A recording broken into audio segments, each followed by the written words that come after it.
Asia y América del Sur, el orden de los personajes, tamaño de un jabalí con 4 dedos en las patas anteriores y 3 en las posteriores, y la nariz prolongada en forma de pequeña trompa. Su carne es comestible.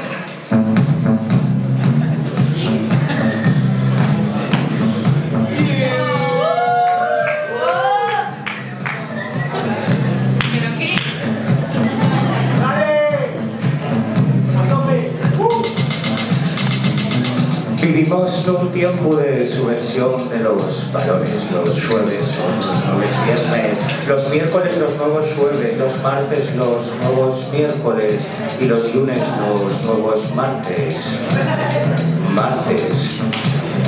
Vivimos un tiempo de subversión de los valores de Jesús, el destiempo y el nuevo tiempo, y la seronda, la nueva primavera, lo viejo y lo nuevo, y el norte, el nuevo sur.